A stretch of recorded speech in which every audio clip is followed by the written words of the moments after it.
Hi, ഞാൻ doctor Dhanya Krishnan, consultant periodontist. Welcome to Smile matters.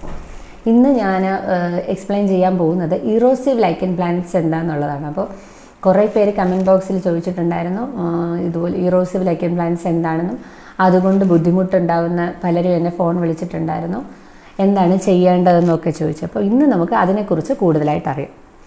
Erosive ലൈക്കൻ planets എന്ന് പറയുന്നത് ലൈക്കൻ പ്ലാനറ്റ്സിൻ്റെ ഒരു ഫോം തന്നെയാണ്. അത് ക്രോണിക് ആയിട്ട് വരുമ്പോൾ, അതായത് കൂടുതൽ ബുദ്ധിമുട്ടുണ്ടാകുന്ന ഒരു സ്റ്റേജാണ് ഇറോസീവ് ലൈക്കൻ പ്ലാനറ്റ്സിന് വരുന്നത്. വായിലാണെങ്കിൽ അത് കുമിള പോലെ വന്നിട്ട് പൊട്ടി അൾസറേഷൻ ആവും, മുറിവാകും, അങ്ങനെ ബുദ്ധിമുട്ടുകൾ വരാം. അപ്പം നല്ല പെയിനും നീറ്റലും ഒക്കെ വരാം. അപ്പോൾ ആഹാരം കഴിക്കാൻ ബുദ്ധിമുട്ട് വരും. അത് കാരണം ന്യൂട്രീഷണൽ ഡെഫിഷ്യൻസീസ് വരാം, അതായത് വൈറ്റമിൻ കുറവ് അങ്ങനെയൊക്കെ വരാം. ഫുഡ് നേരെ കഴിക്കാൻ പറ്റാണ്ട് വെയിറ്റ് ലോസ് വരാം. അങ്ങനെ ഇറോസീവ് ലൈക്കൻ പ്ലാനറ്റ്സ് പറയുന്ന ഒരു കണ്ടീഷൻ ഇച്ചിരി ബുദ്ധിമുട്ടിക്കുന്ന ഒരു കണ്ടീഷൻ തന്നെയാണ്. അപ്പോൾ അത് നിങ്ങൾ പെട്ടെന്ന് തന്നെ ഡോക്ടറിനെ കാണിച്ച് ഹീൽ ചെയ്യിക്കേണ്ടതാണ്. സാധാരണ ലൈക്കൻ പ്ലാനറ്റ്സിനെ കുറിച്ച് ഞാൻ പറഞ്ഞായിരുന്നു. ഒരു വെള്ള വര പോലെ അല്ലെങ്കിൽ ചുവപ്പ് വര പോലെയൊക്കെ വായിൽ വരാം, നീറ്റൽ വരാം, അങ്ങനെയൊക്കെ. അതൊക്കെ നമുക്ക് ഒരു പരിധി വരെ നമുക്ക് മെഡിസിൻ വെച്ചിട്ട് അവർക്കൊരു നോർമൽ ലൈഫ് ലീഡ് ചെയ്യാൻ പറ്റും. കാരണം മൊത്തമായിട്ട് മാറുന്നതെന്നല്ല, ക്രമേണ അത് നമുക്ക് കുറയ്ക്കാം എന്നുള്ളതേ ഉള്ളൂ. അപ്പോൾ ചിലപ്പോൾ ഇത് വീണ്ടും ചിലർക്ക് വരാൻ സാധ്യതയുണ്ട്. സ്ട്രെസ്സ് വരുമ്പോഴും എന്തെങ്കിലും മുമ്പ് വന്ന കണ്ടീഷൻസ് വരുമ്പോൾ ഇതേപോലെ വീണ്ടും അത് വരാനുള്ള സാധ്യതയുണ്ട്. എന്നാൽ തന്നെയും നമുക്കത് മെയിൻറ്റെയിൻ ചെയ്ത് വലിയ ബുദ്ധിമുട്ടുകളൊന്നും ഇല്ലാണ്ട് പോവാം. പക്ഷേ ഇറോസീവ് ലൈക്കൻ പ്ലാനറ്റ്സിൻ്റെ പ്രശ്നം എന്താണെന്ന് വെച്ചാൽ അത് പൊട്ടൽ വരും. വായിൽ മാത്രമല്ല, സ്കിന്നിലെല്ലാം വരാം. അകത്ത് ഇതുപോലെ ഈസോഫാഗസ് അകത്തോട്ടും എല്ലാം വരാം. അപ്പോൾ പൊട്ടലും കൂടെ ഉള്ളത് കൊണ്ട് നീറ്റലും വേദനയും അതിൻ്റേതായ ഒരുപാട് ബുദ്ധിമുട്ടുകൾ വരാം. ഇത് മെയിനായിട്ട് ചിലർക്ക് കാണുന്നത് ഒരു ഇമ്മ്യൂണിറ്റിയുടെ പ്രോബ്ലം കൊണ്ടാണ് വരുന്നത്. എന്നാലും ചിലർക്ക് ചില മെഡിസിൻ എടുക്കുമ്പോൾ പെട്ടെന്ന് ഇങ്ങനെ പൊട്ടൽ വന്നിങ്ങനെ വരാറുണ്ട്. അപ്പോൾ അത് നമ്മൾ ആ മെഡിസിൻ സ്റ്റോപ്പ് ചെയ്യുമ്പോൾ ക്രമേണ എന്നിട്ട് നമ്മളത് ഹീൽ ചെയ്യാനുള്ള മരുന്നും കൂടെ കൊടുക്കുമ്പോൾ അതിന് തനിയെ ഒരു മാസം മെഡിസിൻ സ്റ്റോപ്പ് ചെയ്ത് ഇതിനുള്ള മരുന്നും കൊടുക്കുമ്പോൾ തന്നെ അത് മാറാറുണ്ട്. ചിലർക്ക് ചില ആൻറ്റിബയോട്ടിക് എടുക്കുമ്പോഴോ അല്ലെങ്കിൽ പൂപ്പൽ ബാധയൊക്കെ വന്ന് അതിനുള്ള മരുന്നെടുക്കുമ്പോൾ ബോഡിയുടെ റിയാക്ഷനായിട്ട് ചിലപ്പോൾ ഇങ്ങനെ വരാം.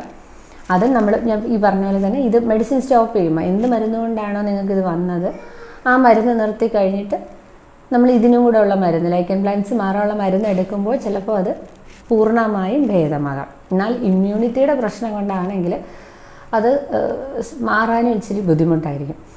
പിന്നെ ഈ ഇറോസീവ് ലൈക്കൻ പ്ലാനറ്റ്സിൻ്റെ ഒരു പ്രശ്നം, അത് നിങ്ങൾ നേരെ വേണം ചികിത്സിച്ച് മാറ്റുക. കാരണം അതിന് ഒരു ക്യാൻസറസ് ആയിട്ട് മാറാനുള്ള ഒരു ചെറിയ കണ്ടീഷൻ, ഒരു 1 മുതൽ ഒരു 3% വരെ ചിലപ്പോൾ അതിനൊരു ക്യാൻസറസ് ആവാനുള്ള ഒരു സാധ്യതയുമുണ്ട്.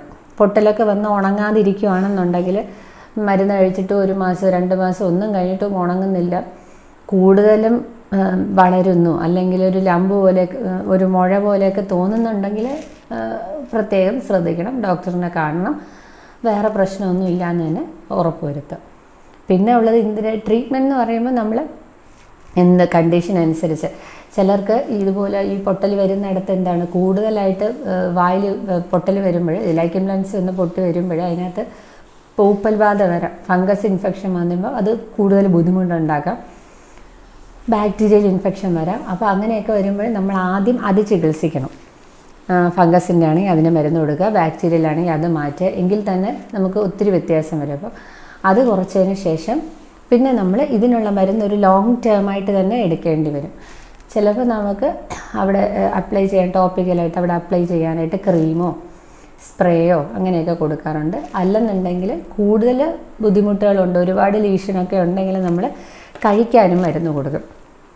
1 മാസത്തോളം നമ്മളങ്ങനെ കൊടുത്ത് കുറഞ്ഞതിന് ശേഷം ഒരു മെയിൻ്റനൻസ് പോലെ മൊത്തവും മാറുന്നത് വരെ ഒരു ചെറിയ ഡോസ് നമ്മളിങ്ങനെ എടുത്തുകൊണ്ടിരിക്കേണ്ടി വരും, ഒരു കുറച്ച് ദിവസത്തേക്കെങ്കിലും. അപ്പോൾ നമുക്കത് മാറുന്നതനുസരിച്ച് നമുക്ക് അതിൻ്റെ ഡോസ് കുറയ്ക്കാവുന്നതാണ്. അപ്പോൾ ഇത് നമുക്ക് ഒരു കൺട്രോൾ ചെയ്യേണ്ടതെന്ന് പറയുമ്പോൾ നമ്മൾ മുമ്പ് ഞാൻ ലൈക്കൻ പ്ലാനറ്റ്സ് പറഞ്ഞ പോലെ തന്നെ നമ്മുടെ എന്തുകൊണ്ട് എന്നുള്ള രീതിയിൽ, അതായത് സ്ട്രെസ്സാണെന്നുണ്ടെങ്കിൽ അത് കുറയ്ക്കണം. നമ്മുടെ വർക്കിലെ സ്ട്രെസ്സ് അങ്ങനെയൊക്കെ വരുമ്പോഴാണ് മിക്കവർക്കും ഈ പ്രശ്നങ്ങൾ കാണുന്നത്. അത് കുറയ്ക്കുക. എന്തെങ്കിലും മരുന്നിൻ്റെ ആണെങ്കിൽ അത് മാറ്റുക. എന്തെങ്കിലും നിങ്ങൾക്ക് വൈറ്റമിൻ ഡെഫിഷ്യൻസി കൊണ്ടാണ് പൊട്ടൽ വരുന്നതെന്നുണ്ടെങ്കിൽ കണ്ടുപിടിക്കുക, അതിനുള്ള മരുന്ന് എടുക്കുക. അല്ല നമ്മുടെ ബ്ലഡ് ടെസ്റ്റൊക്കെ ചെയ്ത് വേറെ എന്തെങ്കിലും പ്രശ്നമുണ്ടോ എന്നെല്ലാം കണ്ടുപിടിക്കുക. അപ്പോൾ ആദ്യം നമുക്കതിൻ്റെ കോസ് നോക്കിയിട്ട് അതിനുള്ള ഒരു ട്രീറ്റ്മെൻറ്റ് എടുത്തതിന് ശേഷം നമുക്കിത് ഇതുപോലെ കുറയ്ക്കാം. അപ്പോൾ നമുക്ക് മെയിനായിട്ട് ഇതൊരു മെയിൻ്റനൻസ് ആണ് ഇതിന് വേണ്ടത്. ഫുഡ് കഴിക്കുമ്പോൾ എന്ത് ചെയ്യണം, ഈ ഒരു സമയത്ത് നമുക്ക് അല്ലെങ്കിൽ എരിയുള്ളതൊന്നും ആ ഒരു സമയത്ത് അവർക്ക് കഴിക്കാൻ പറ്റില്ലായിരിക്കും. അപ്പം കൂടുതൽ സ്പൈസിയും കൂടുതൽ ചൂടുള്ള ഫുഡ്സും ഒന്നും കഴിക്കാതിരിക്കുക. തൈര് പോലെ നല്ല തണുപ്പുള്ള ഫുഡ് ഒന്ന് അപ്ലൈ കഴിക്കുകയോ ഒക്കെ ചെയ്യുന്നത് ഇതിന് നല്ലതാണ്. അപ്പോൾ കൂടുതൽ വിഷയങ്ങളുമായി നമുക്ക് വീണ്ടും സ്മൈൽ മാറ്റേഴ്സിലൂടെ കാണാം.